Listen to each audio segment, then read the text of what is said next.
और बालकर जल करके नष्ट हो गया तो पतिव्रत धर्म के बल से पुत्र प्राप्त कर सकती है।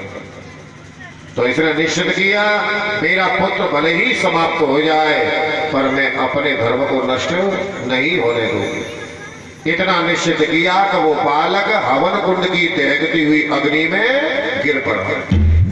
जैसे ही गिरा तो अग्नि देव ने विचार किया कि ये बालक किसी साधारण स्त्री का नहीं, ये पतिव्रता का है। यदि इसे मैंने जला दिया तो ये जलाकर मुझे शाप दे देगी। किसुतम पतंतम प्रसमीक्ष पावके न बोधयामास पते पतिव्रता अभूत दाने व्रतभंग संकया हुतासन चंदन पंख शीतल। हुतासन चंदन पंख शीतल, हुता माने अग्नि, वो तत्काली चंदन के समान शीतल हो गई जैसे बालक खेलता रहा। तो हे गोपियों, उसने अपने पतिव्रत धर्म का पालन किया तो पतिव्रत धर्म भी बच गया और उसके बल से उसका बालक भी बच गया। इसलिए जाकर के अपने अपने धर्म का पालन करो। इस उदाहरण को सुनते ही गोपियां एक सुर आवाज में बोल पड़ी, श्याम सुंदर, पहले तो बंसी बजा करके हमें भुला दी हो और अब बड़े उदाहरण दे दे करके समझा रहे हो। तो एक छोटा सा उदाहरण हमारा भी सुन लो। कन्हैया बोले सुनाओ। तो महाराज एक पतिव्रता थी जो कि अपने पतिव्रत धर्म का पालन कर रही थी।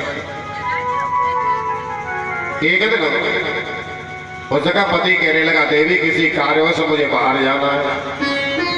तो बोली महाराज जब आप बाहर चले जाओगे तो मैं सेवा किसकी करूंगी, मेरा तो धर्म ही नष्ट हो जाएगा।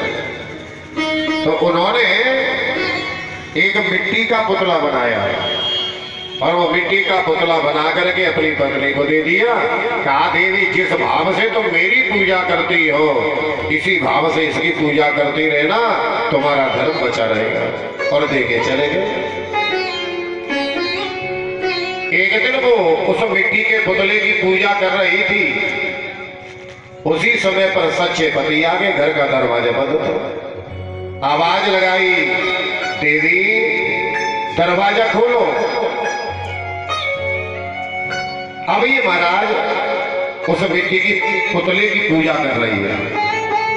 ये तो उसे त्याग करके जाती है दरवाजा खोलने के लिए तो इसका धर्म नष्ट होता है।